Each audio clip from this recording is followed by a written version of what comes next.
Morning students, myself Praveen Kumar Malik. कैसे हैं आप लोग? First of all, welcome to my video channel and today will learn about chapter relation functions.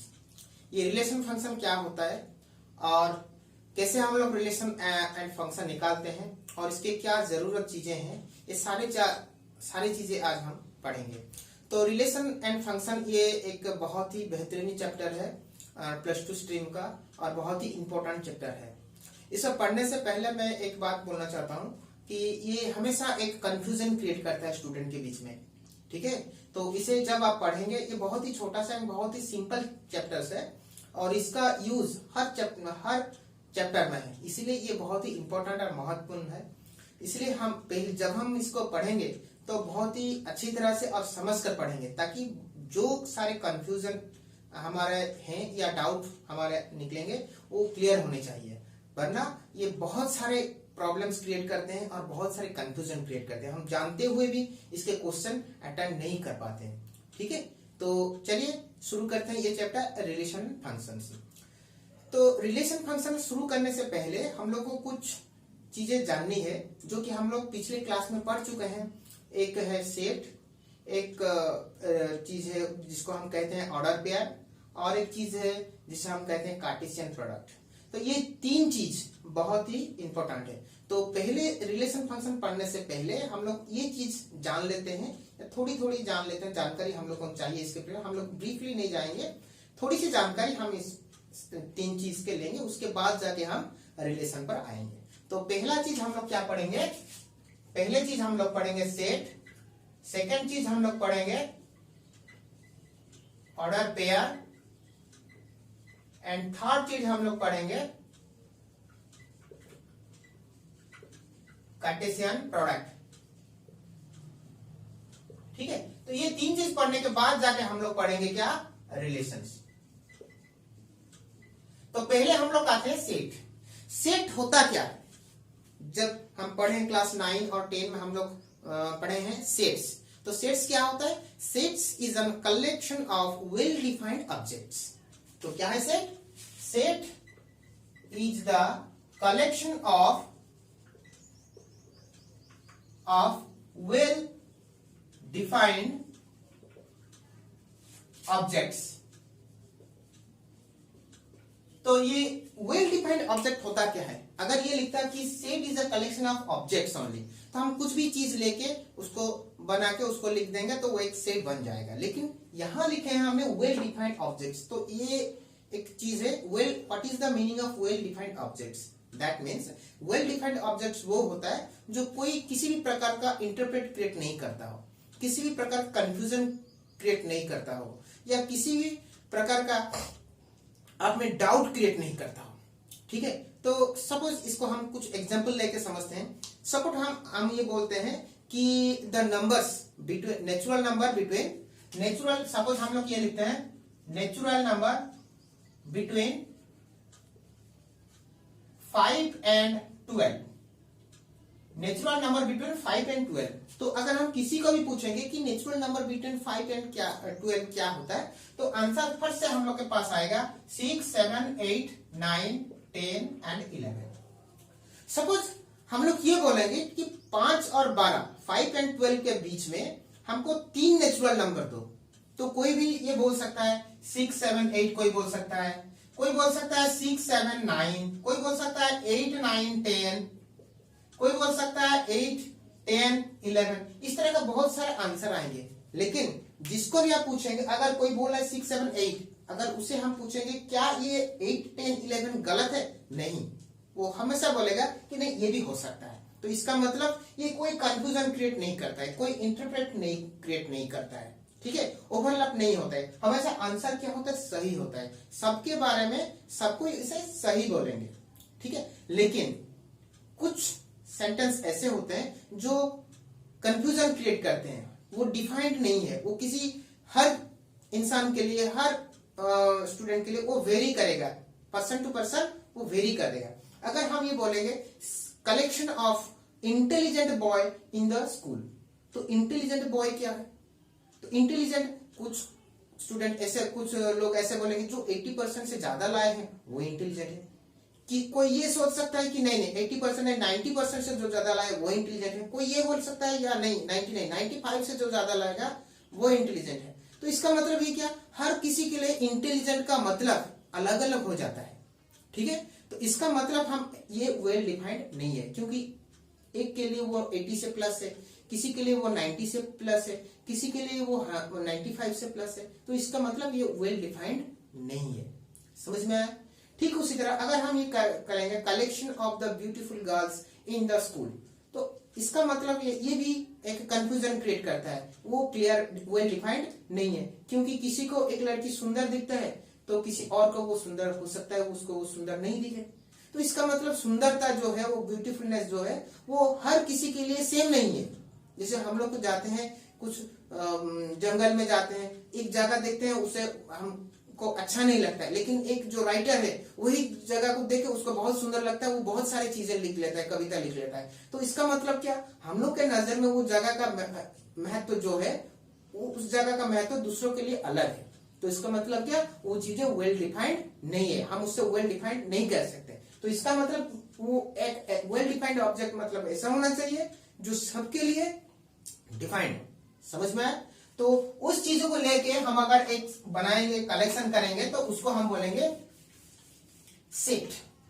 समझ में आया? जैसे फॉर एन एग्जांपल, जब अगर हम सेट लिखेंगे जिसमें से मतलब जो ऑब्जेक्ट्स लेंगे वेल डिफाइंड ऑब्जेक्ट लेंगे और उसका एक नाम देंगे, तब उसको हम जाके बोलेंगे सेट। तो जब सेट लिखेंगे तो कैसे लिखेंगे, पहले हम लोग क्या करेंगे, सेट को एक नाम देंगे। तो नाम कहां से आएगा, नाम होगा क्या, नेम ऑफ द सेट। ये कैसे नाम देंगे, नेम ऑफ द सेट हम लोग देते हैं English capital alphabet. English capital alphabet में हम उसको नाम देते हैं। जैसे कि suppose A B C D, इस तरह का हम उसको नाम देंगे। कंप्लीट नाम हो गया। फिर उसके बाद हम लिखेंगे कैसे, सेट को हम कैसे लिखेंगे, पहले नाम देंगे और उसके बाद हम उसको एक कर्ली ब्रैकेट के अंदर उसका ऑब्जेक्ट्स को लिखेंगे। सपोज हमने कुछ ऑब्जेक्ट्स लिया, जैसे सपोज 1 2 3 4 5, ओके, कर्ली ब्रैकेट के अंदर लिखेंगे और हर ऑब्जेक्ट के बीच में एक कॉमा देंगे। तो ये होता है writing process of A set. तो सेट को हम कैसे लिखेंगे, एक नाम देंगे, और नाम कैसे देंगे, और इंग्लिश अल्फाबेट जो कि कैपिटल लेटर होना चाहिए, इंग्लिश अल्फाबेट का कैपिटल लेटर होना चाहिए, नाम देंगे। उसके बाद सारे ऑब्जेक्ट्स को लेके हम क्या करेंगे, एक कर्ली ब्रैकेट के अंदर रखेंगे और दो ऑब्जेक्ट को हम सेपरेट कैसे करेंगे, एक कॉमा के जरिए में। ठीक है, तो ये होता है writing process of the set. तो हम कितने प्रकार को सेट को रिप्रेजेंट कर सकते हैं, हम दो प्रकार में सेट को रिप्रेजेंट कर सकते हैं। एक होता है क्या, एक होता है टेबुलर प्रोसेस और टेबुलर और रोस्टर मेथड। ठीक है, टेबुलर और रोस्टर मेथड, जो कि जैसे जो कि ये मेथड है, इस मेथड में हम लोग जब लिखते हैं उसको हम लोग बोलते हैं टेबुलर। मतलब हर ऑब्जेक्ट को हम एक के बाद एक लिख लेते हैं और कॉमा से उसको सेपरेट करते हैं और कर्ली ब्रैकेट के अंदर रखते हैं। तो ये मेथड से हम जब सेट को लिखते हैं तब उसको हम लोग क्या बोलते हैं, सेट, रोस्टर क्रॉस मेथड और टेबुलर मेथड। सेकंड मेथड क्या होता है, सेट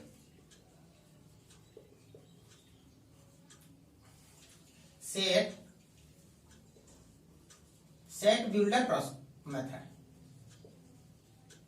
सेट बिल्डर मेथड, तो इसमें हम लोग क्या करते हैं, हम सेट के ऑब्जेक्ट्स को हम डायरेक्टली नहीं लिखते हैं। हम कैसे लिखते हैं, वी हैव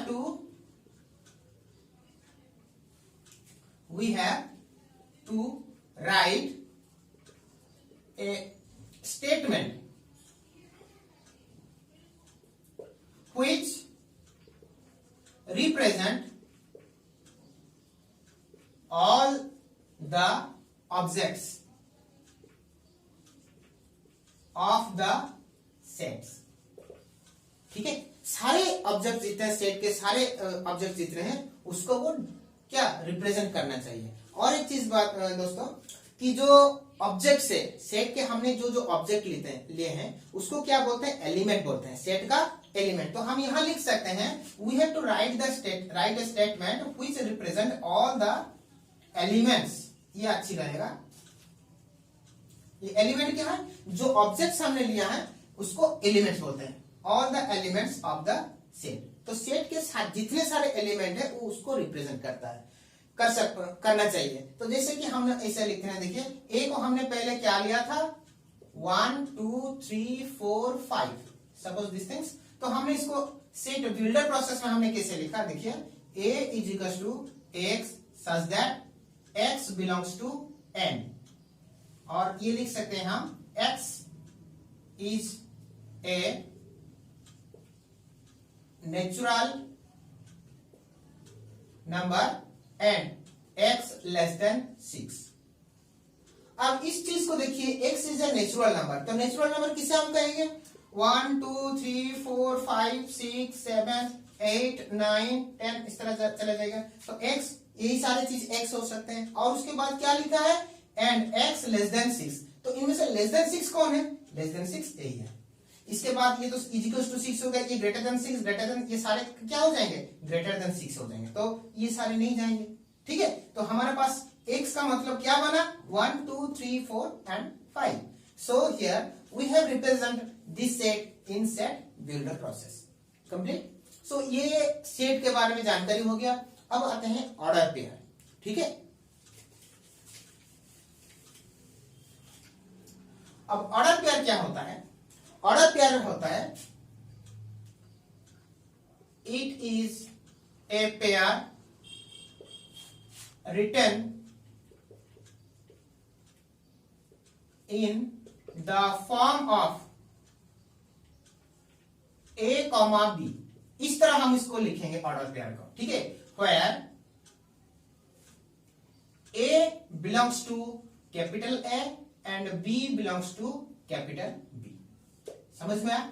मतलब क्या है, a क्या है? एक एलिमेंट है। किसका एलिमेंट है? सेट ए का होना चाहिए। मतलब यहाँ ऑर्डर पेयर हम कैसे बना सकते हैं? हमारे पास दो सेट होने चाहिए, ठीक है। जब ए एंड बी नामक दो सेट है और स्मॉल ए जो हम लेंगे कहां से लेंगे? ए का एलिमेंट लेंगे। और स्मॉल बी कहां से लेंगे? सेट बी का एलिमेंट लेंगे। अब इसको लेके अगर इसी प्रकार में हम इसको लिख देंगे तो उसको हम लोग बोलेंगे order pair of set A inter B. तो इसको ऑर्डर पेयर क्या बोलेंगे? सपोज फॉर एग्जांपल देते हैं A is equal to A B C, suppose A B नहीं देते हैं 1 2 3 4 5 6 एंड बी देते हैं हम लोग सपोज 10 11 12 13। समझ में आया? तो ऑर्डर पेयर क्या बनेगा 1 10, ये एक ऑर्डर पेयर बन जाएगा। 1 12 बनेगा ऑर्डर पेयर, 1 13 ये भी ऑर्डर पेयर बनेगा। तो ये सारे ऑर्डर पेयर है। अगर हम 1 नहीं लेकर हम 3 भी ले सकते हैं, क्योंकि जो पहला एलिमेंट हम लिख रहे हैं वो कहां से आना चाहिए? ये आना चाहिए ए से। और दूसरा जो एलिमेंट लिख रहे हैं हम वो कहां से आना चाहिए? वो सेट बी से आना चाहिए। ऐसे हम बहुत सारे ऑर्डर पेयर बना सकते हैं। अगर कोई बोलेगा 5 को लेंगे और 11 को लेंगे तो हमारा ऑर्डर पेयर क्या बनेगा 5 11, एक ऑर्डर पेयर हो गया। तो इस तरह से हम लोग बहुत सारे ऑर्डर पेयर बना सकते हैं। तो एक बात है कि हम कितने ऑर्डर पेयर बना सकते हैं। यहाँ देखिए, यहाँ किसका एलिमेंट, ए का कितना एलिमेंट है? 1 2 3 4 5 6 एलिमेंट है। There are 6 element which are belongs to A. So n of A ये कितना होता है 6। मतलब n ऑफ ए मतलब ए में कितना एलिमेंट है। तो n ऑफ बी कितना है 1 2 3 4, तो इजिकल टू हो गया 4। तो हम ऑर्डर पेयर कैसे कितना बना सकते हैं? देखिए, एक को लेके 10 में लेंगे, एक 11 लेंगे, एक 1 12 लेंगे, 1 13, तो ये 4 बना। 2 के लिए भी वही 4 बनेगा, 3 के लिए भी वही 4 बनेगा, तो 6 के लिए वही 4। तो इसका कितना ऑर्डर पेयर बनेगा?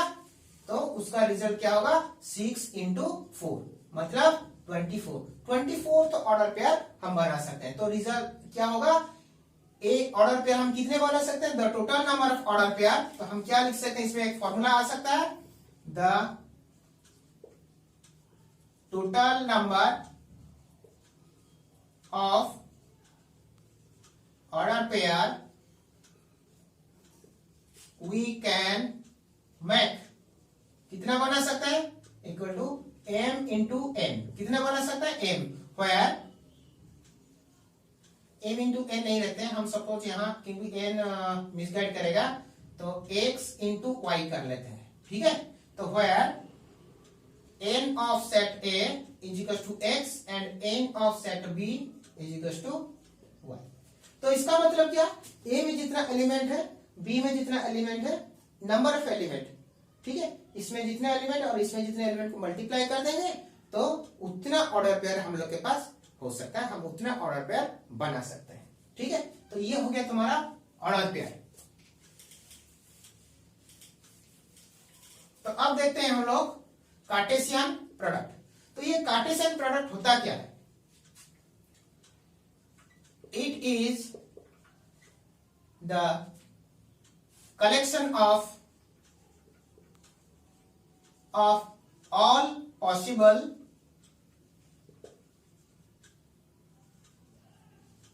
order pair। All possible order pair मतलब जितने सारे ऑर्डर पेयर हो सकते हैं वो होता है क्या, कार्टेशियन प्रोडक्ट होता है, समझ में आया। तो all this is the collection of all possible order pair from of A and B. A B का वो होता है Cartesian product and it is written as A into B, A cross B हम लोग इसे कहते हैं। क्या कहते हैं, Cartesian product of A cross B. तो ये क्या होगा, ये एक सेट है, इट इज द सेट, समझ में आया। कलेक्शन ऑफ ऑल पॉसिबल मतलब ये कलेक्शन होने से सेट हो जाता है। तो A cross B is also a set of collection of all possible pair मतलब जितने सारे ऑल पॉसिबल पेयर हो सकते हैं उनको लेके एक सेट बनाएंगे तो वो हो जाएगा कार्टेशियन प्रोडक्ट, ठीक है। तो दो सेट का जितने सारे ऑर्डर पेयर हो सकते हैं उनको लेके अगर हम एक सेट बनाएंगे तो वो हो जाएगा Cartesian product of A cross B, समझ में आया, Cartesian product of A and B and it is written as A cross B. तो इसे हम क्या लिख सकते हैं, देखिए A cross B is equal to X comma Y such that x belongs to capital A and y belongs to capital B। ये समझ में आया, ठीक है। तो ये ऑर्डर पेयर क्या है, x कॉमा y। तो x कहां से आएगा, A से आएगा, y कहां से आएगा, B से आएगा, समझ में आएगा, ठीक है। तो इसी हिसाब से हम कितने बना सकते हैं, इसमें इसका जितना एलिमेंट है, इसका जितना एलिमेंट है उसको मल्टीप्लाई कर देने से जितना नंबर होगा उतना नंबर ऑफ ऑर्डर पेयर हम बना सकते हैं। तो इसका मतलब a इंटू बी के कितने एलिमेंट है, सपोज यहां लिखते हैं n of a is equal to p and n of b is equal to q, समझ में आया, q then n of a cross b। तो मतलब क्या है, a क्रॉस b में कितने एलिमेंट हो सकते हैं। तो अभी हमने पढ़ा है कि a का अगर p नंबर ऑफ एलिमेंट है एंड b का q नंबर ऑफ एलिमेंट है तो हम कितने ऑर्डर पेयर बना सकते हैं, p इंटू क्यू, ठीक है, p इंटू क्यू जितने होंगे उतने एलिमेंट बना सकते हैं। तो इसका मतलब ऑर्डर a क्रॉस b में कितने एलिमेंट होंगे, इज p इंटू क्यू, इतने नंबर हो सकते हैं कितने, किसके, Cartesian product of a and b का, ठीक है। और ये हम लिख सकते हैं क्या, a क्रॉस b में तुम लोग का अभी जो हम पढ़ेंगे a क्रॉस b तो होगा p इंटू क्यू, मतलब a क्रॉस b में कितने एलिमेंट है, p इंटू क्यू। तो ये a क्रॉस b ये क्या है, the collection of all the possible order pair, ठीक है। तो अब हम ये कार्टेशियन प्रोडक्ट कंप्लीट हो चुका है। मेरे को ये समझ में आता है कि शायद आप लोगों को ठीक तरह से समझ रहे हैं, ठीक है। अगर कुछ डाउट है तो डेफिनेटली आप मुझे फोन कीजिए, कांटेक्ट कीजिए या फिर इस वीडियो को अच्छी तरह से पॉज करके देखिए। जहां से आपको समझ में नहीं आता है आप फिर तुरंत पॉज कीजिए, फिर पीछे जाइए, फिर आप समझिए, ठीक है। तो ये हो गया आपका कार्टेशियन प्रोडक्ट। तो देन हम लोग आएंगे last topic is our is relation and functions. Sorry, अभी हम लोग पढ़ेंगे क्या, रिलेशंस, ठीक है। तो रिलेशन होता क्या है, it is a subset of A cross B. पहला बात क्या है, ये ए क्रॉस बी का एक सबसेट है, ठीक है। एंड क्या होता है, वेयर एंड में लिखते हैं ए क्रॉस बी का। पहले इतना ही समझते हैं, ए क्रॉस बी का ये सबसेट मतलब क्या है, ये जो रिलेशन है ये सारे सबसेट को नहीं लेता है, कुछ एलिमेंट्स को लेता है। हो सकता है सारे जाएंगे, हो सकता है कुछ जाएंगे, हो सकता है ज्यादा जाएंगे, तो मतलब ये सबसेट हो सकता है या इक्वल हो सकता है। तो इसका मतलब लिखेंगे क्या, A is a subset of A cross B and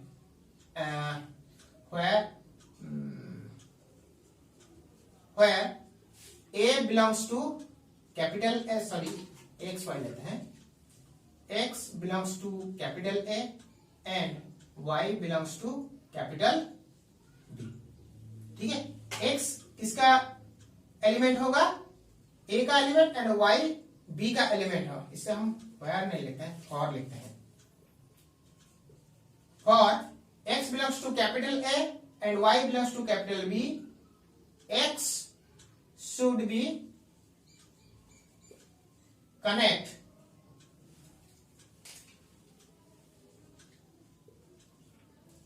with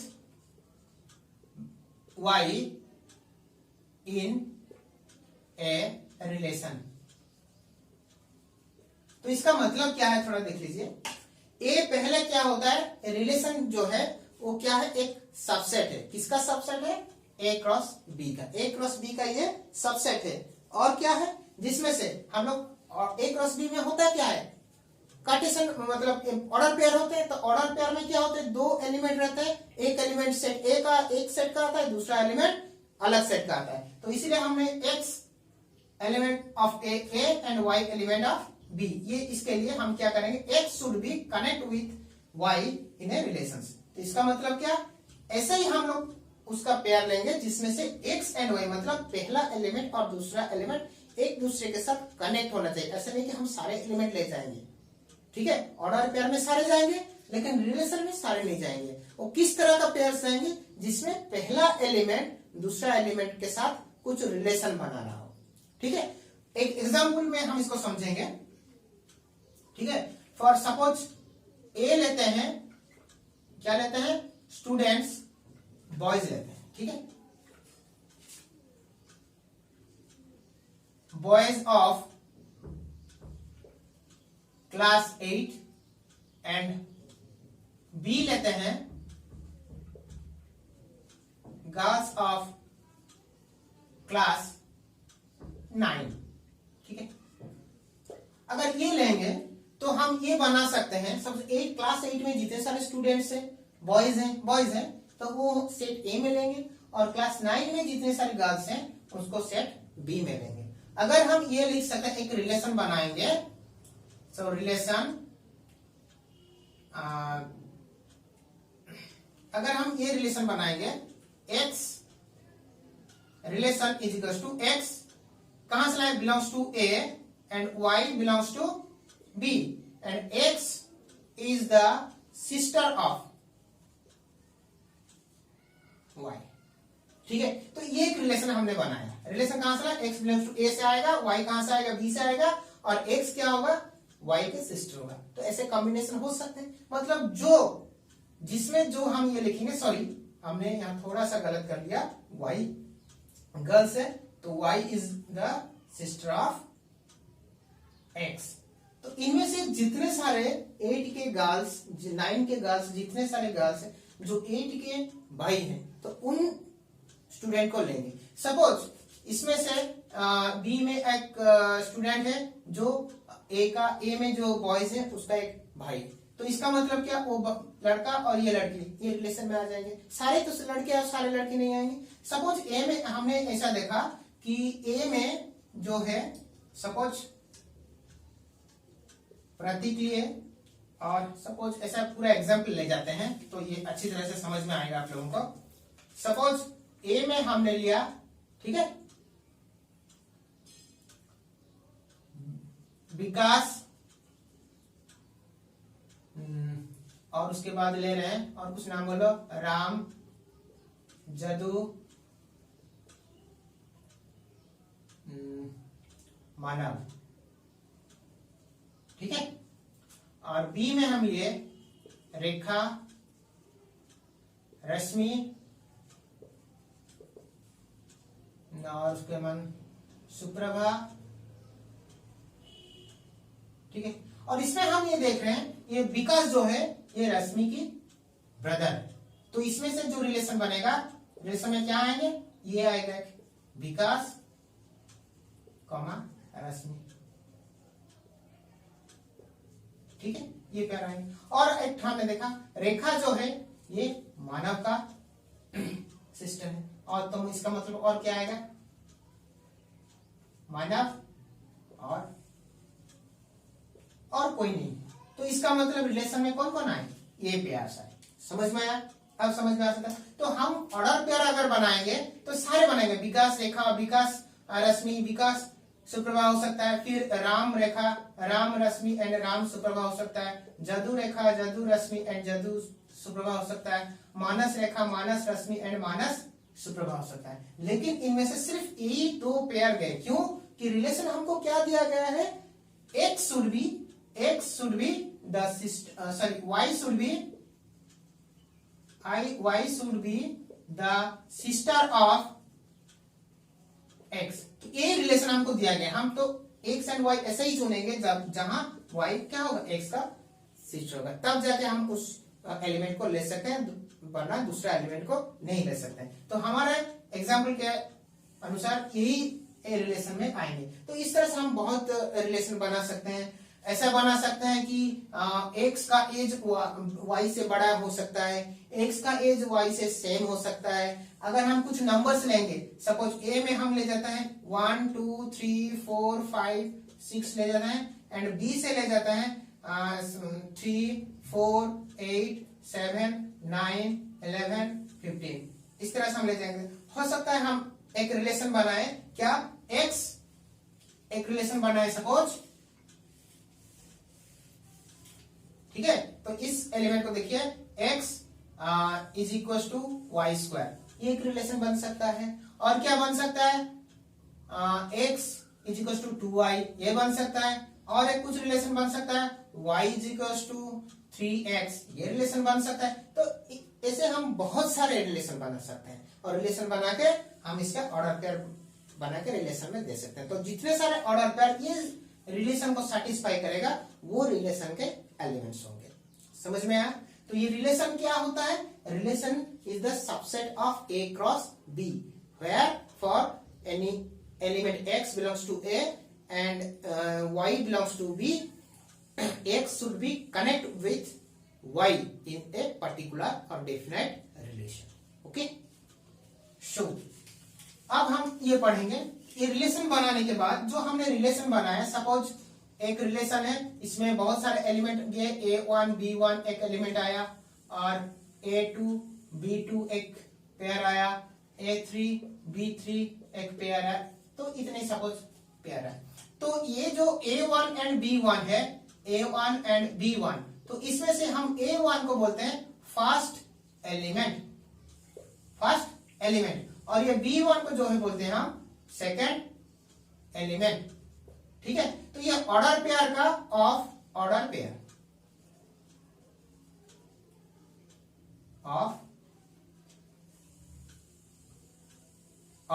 तो this is known as the first element of order pair, and b1 is known as the second element of order pair. तो ये first element कहां से आया, ये आया a1 belongs to set A, पहला set से आया, और b1 कहां से आया, बिलोंग्स टू कैपिटल B। तो ये A का एलिमेंट है और ये B का एलिमेंट है, ठीक है।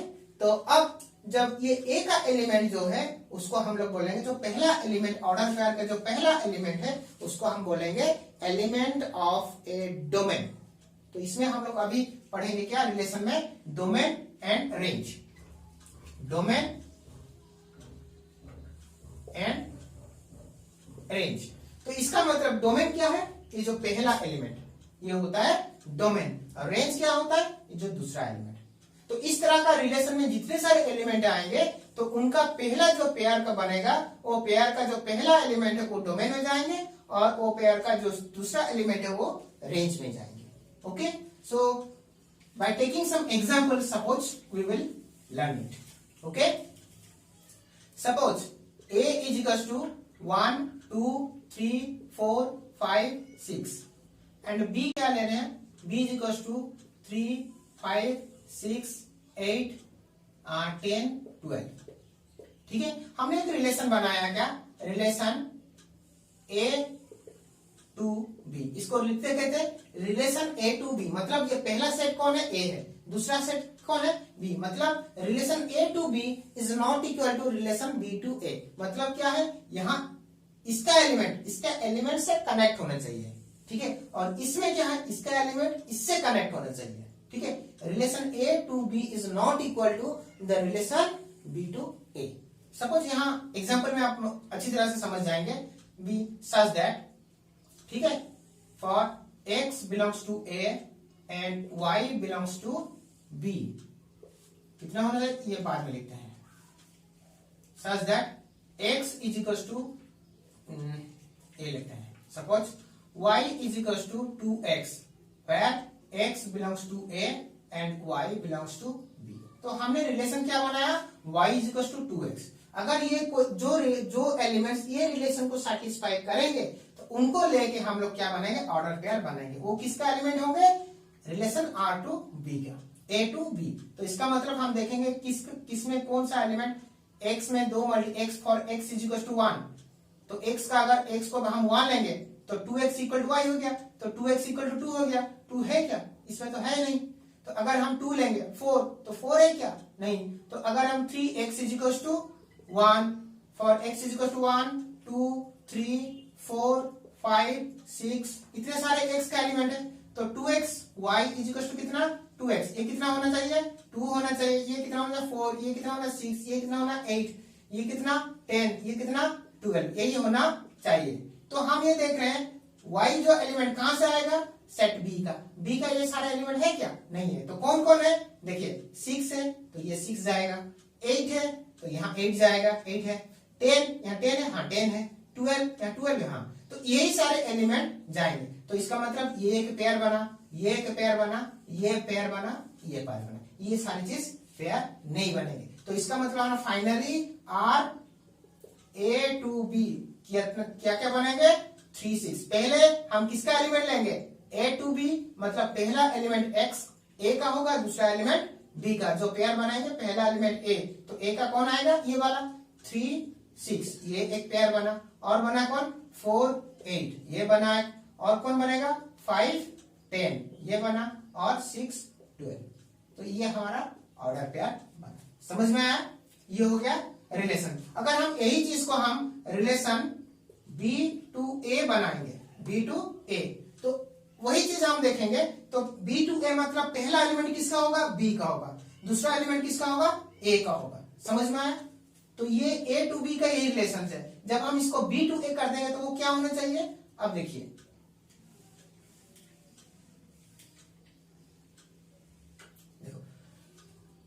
रिलेशन a टू b में जब होगा तो रिलेशन b टू a, यही चीज क्या बन जाएंगे, देखिए इज इक्वल टू वही चीज, ये क्या हो जाएंगे, उल्टा हो जाएंगे, x is equal to 2y। क्यों, पहला एलिमेंट, ये पहला a एलिमेंट, a क्या होगा, a एलिमेंट कहां से आएगा, a का एलिमेंट कौन है, x बिलोंग्स टू a। तो मतलब x जो है वो पहला एलिमेंट होगा, मतलब पहला सेट का एलिमेंट होगा। तो यहाँ पहला एलिमेंट सेट कौन है, b है, और ये a, तो b का एलिमेंट होगा ये x। समझ में आया। तो x is equal to 2y, where x belongs to b हो गया and y belongs to a।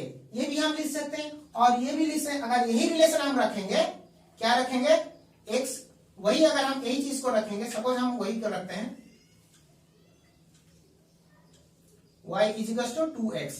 तो ये y किसका एलिमेंट था, यहाँ जो y belongs to 2x, y किसका एलिमेंट था, यहाँ y बिलोंग्स टू b, मतलब सेकंड सेट का एलिमेंट है। तो इसका मतलब y यहाँ ये किसका एलिमेंट होगा, सेकंड सेट। सेकंड सेट कौन है, a।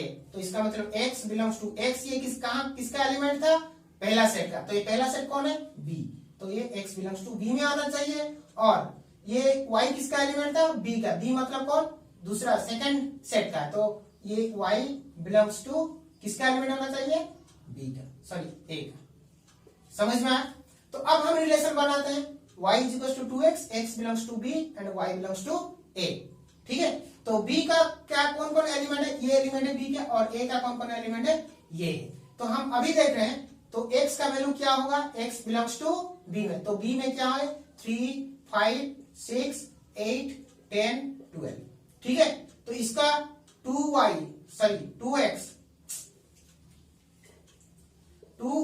Is equal to y is equal to, ये क्या होना चाहिए इसका डबल 6, 10 और ये 12, ये 16 और ये 20 और ये 24, ये सारे एलिमेंट है क्या? तो इसमें कौन है देखिए 6 है, 10 है और ये 10 है। सॉरी ये एलिमेंट कहां से आना चाहिए? y किसका एलिमेंट है? a का, तो a का कौन एलिमेंट है? सिर्फ 6 है और बाकी कुछ नहीं है, तो मतलब ये पेयर बनेगा और ये पेयर नहीं बनेगा। तो इसका मतलब इसमें क्या एलिमेंट्स आएंगे? 3 और 6। समझ में आया? तो ये relation a to b and और ये रिलेशन b टू a। तो अब हम ये देखेंगे रेंज क्या है और डोमेन क्या है। अब रेंज में हम लोग क्या लेंगे? रेंज में हम लोग क्या लेंगे? पहला एलिमेंट, तो पहला एलिमेंट कौन कौन है? 3, 4, 5, 6 3, 4, 5, 6 of relation A to B। समझ में आया? अच्छा, डोमेन, सॉरी हमने यहां थोड़ा सा गलत लिखा, ये क्या है? डोमेन है, डोमेन, और ये क्या है? रेंज। रेंज क्या है? दूसरा एलिमेंट 6, 8, 10, 12, 6, 8, 10, 12, ये क्या है? रेंज। तो अब इस क्लास में हमने, और ये किसका डोमेन रेंज है? R A to B। अगर हम range domain of R B to A हम देखेंगे तो ये क्या बनेगा? सिर्फ 3, and range of R B to A ये क्या बनेगा? 6। ठीक है, तो ये क्लास में हमने आज पढ़ा है कि क्या सेट क्या है, सेट को हम कैसे लिख सकते हैं, कितने प्रकार का लिख सकते हैं, और ऑर्डर पेयर्स क्या है, कार्टेशियन प्रोडक्ट क्या है, एंड रिलेशन क्या है, डोमेन एंड रेंज। कैसे हमने एक दो सेट अगर हमको दिया रहेगा तो हम लोग कैसे रिलेशन बना सकते हैं और उनमें से कैसे डोमेन एंड रेंज को फाइंड आउट कर सकते हैं। ओके, आई होप कि आपको अच्छी तरह से समझ में आया होगा। अगर आपको कुछ चीजें समझ में नहीं आता है तो आप मुझे कांटेक्ट कर सकते हैं। मेरा कांटेक्ट नंबर हम यहाँ लिख रहे हैं 8249046718। तो ये कांटेक्ट नंबर में आप मुझे कांटेक्ट कर सकते हैं, और अगर आप चाहें तो कमेंट बॉक्स में कमेंट कर सकते हैं आपका डाउट्स, या तो फिर आप मुझे डायरेक्टली मैसेज व्हाट्सएप भी कर सकते हैं। ठीक है, और मेरा रिक्वेस्ट ये है कि आप मेरे चैनल को, अगर मेरा चैनल अच्छा लगता है, अगर मेरा पढ़ाई अच्छा लगता है तो आप मेरे चैनल को सब्सक्राइब कर सकते हैं, और बेल आइकन को प्रेस करके आप बेल आइकन को प्रेस कर दीजिए, ताकि जब भी हम कोई दूसरा वीडियो अपलोड करेंगे तब आपको उसका नोटिफिकेशन जल्दी मिल जाएगा। और हो सकता है अगर आप मेरा पढ़ाई आपको अच्छा लग रहा है तो आप ये सब्सक्राइब करने के साथ साथ बेल आइकन को दबा दीजिए, और उसके साथ साथ लाइक एंड शेयर भी कर दीजिए, ताकि लाइक और शेयर करने से हम लोग का मोटिवेशन इसमें बढ़ता है। ठीक है, okay, so bye. For next video we will proceed the next chapter of relational function. Okay, bye, thank you.